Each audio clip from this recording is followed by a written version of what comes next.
Welcome back. I'm Gabriella, and if you caught the last episode, you already know why most small businesses struggle with meta ads. We walked through the 5 categories of mistakes I see over and over when I audit accounts: strategy gaps, weak creative, broken tracking, budget mismanagement, and scaling mistakes. And I promise you, this episode would be different. No more, here's what's broken. Today, we're talking about how to fix it step by step from the foundation up. I'm going to give you a complete system: strategy first, then creative, then tracking setup, then budget management. Walk through all of it, and you'll have a clear action plan you can start applying to your own ad account this week. Let's go. Step 1, fix your strategy, and I mean start from zero if you have to. Before you touch your ad account, answer 3 questions. Who are you targeting? What are you offering them? And what do you want them to do next? Sounds simple. Most business owners skip it anyway. Define one goal per campaign, not leads and sales and awareness. Pick one. If you want leads, optimize for leads. If you want purchases, optimize for purchases. The algorithm needs a clear signal. Mixed objectives create mixed results. Map your funnel. Cold traffic almost never converts directly to a sale, especially in a service business. You need 3 layers: awareness, consideration, and conversion. At the top of the funnel, you're introducing yourself to people who don't know about you yet. In the middle, you're nurturing people who've shown interest. At the bottom, you're closing the people who are ready. Each layer needs different messaging and a different ask. A classic mistake is skipping straight to the bottom. Someone sees your ad for the first time and you're asking them to book a call, buy a package. For most businesses, that's too much friction too fast. Meet people where they are in their journey. Do your audience homework. Even with Meta Advantage Plus and AI-driven targeting, you need to understand your audience before you let the algorithm work. Know their pain points, their language, what they're searching for at 11 p.m. when they can't sleep. That knowledge feeds your creative, which is what the algorithm actually uses to find your audience. Get your strategy locked in first. Everything else depends on it. Step 2, build a creative framework. Not just one ad, a system for producing and testing creatives consistently. Here's the framework I use and recommend. Start with a hook. Your ad has 3 seconds to earn attention. That's it. 3 seconds before the scroll wins. Your hook, the first line of copy, the first frame of video, the headline has to be specific, relevant, and surprising enough to make someone pause. Weak hook, want to grow your business? Nobody stops for that.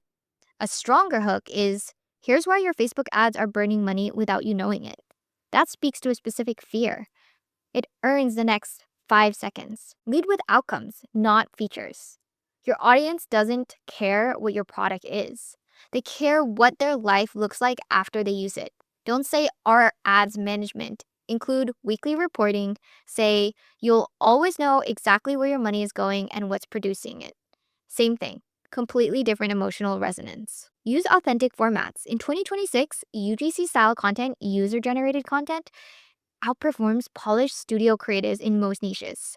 People are trained to skip ads. They're less trained to skip content that looks like content. Phone shot video, real people talking to the camera, behind-the-scenes clips.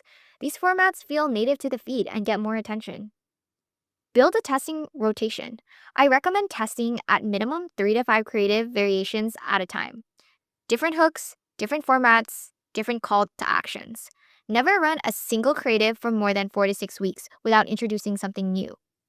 Audience fatigue is real. Document what works. Keep a simple tracker. What hooks are getting clicks? What formats are generating leads? What offers are resonating?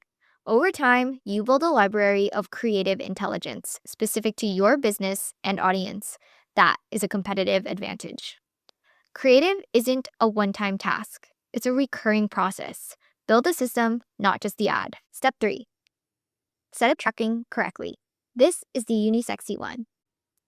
It's also the one that makes everything else work. Install your Meta Pixel properly, go to Events Manager in your Meta Business Suite, and verify that your pixel is firing on the right pages with the right events. Check your purchase event, your lead event, your key conversion event, whatever you're optimizing for. If the pixel is not firing correctly, you're feeding the algorithm garbage data. Garbage in, garbage out. Define your conversion events by priority. Meta lets you rank events so the algorithm knows what matters most. If you want leads, your lead event should be your primary optimization event. Don't let the algorithm optimize for page views if you care about form fills. That mismatch is more common than you would think. Turn on Conversions API.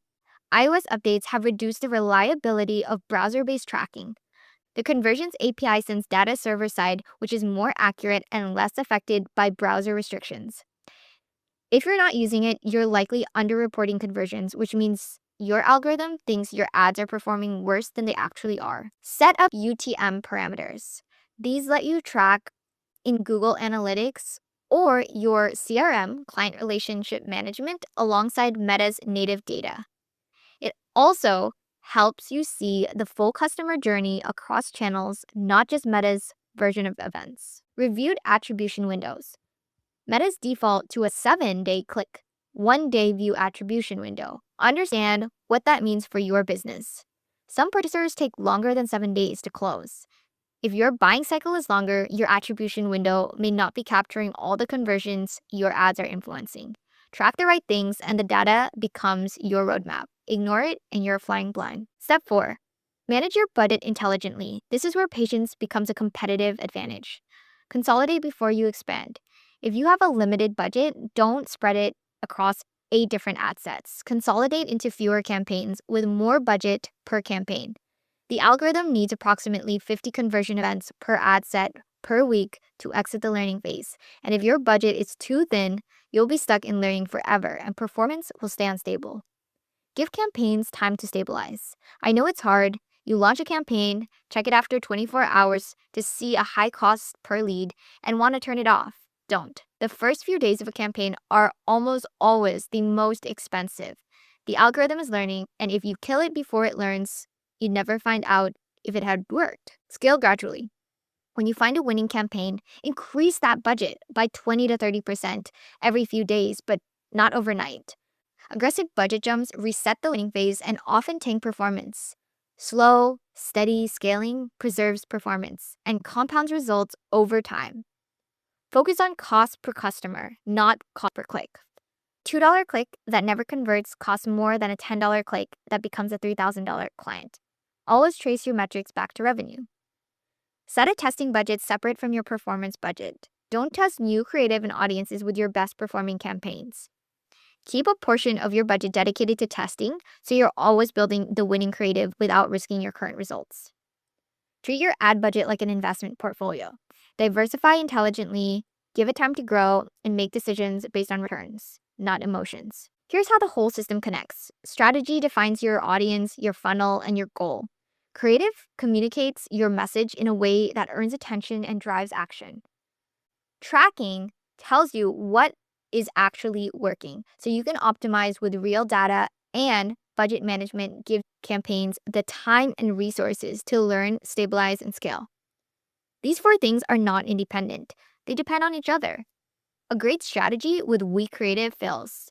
Strong creatives with broken tracking produces data that you can't trust.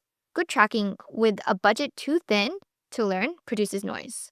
You need all 4, and you need them in order. This is what I call fixing the system. Before spending the money, build the foundation right, and your ads will work. Skip the foundation, and you'll be burning budget, wondering why nothing converts. The business that wins with Meta ads in 2026 aren't the ones with the biggest budgets. They're the ones with the clearest strategy, the most authentic creatives, the cleanest data, and the patience to let the algorithm work. That can be you. That is your step-by-step system for fixing your Meta ads: strategy, creative, tracking, and budget management.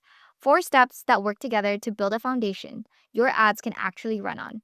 If you're listening to this and thinking, okay, but where do I actually start my account? That's exactly what audits are for. A good audit tells you which of these 4 areas needs the most attention right now, so you are not guessing. If you want to chat about a specific situation, send me a text. I'd love to hear what you're working on and help you figure out the next step. In the next episode, we're going to go deeper on creative, specifically how to build a creative testing system that consistently produces winning ads without burning out your team or your budget. You'll walk away with a relatable process you can run every single month. Subscribe so you don't miss it. And if this episode was helpful, share it with another business owner who's frustrated with their ads. They probably need to hear this too.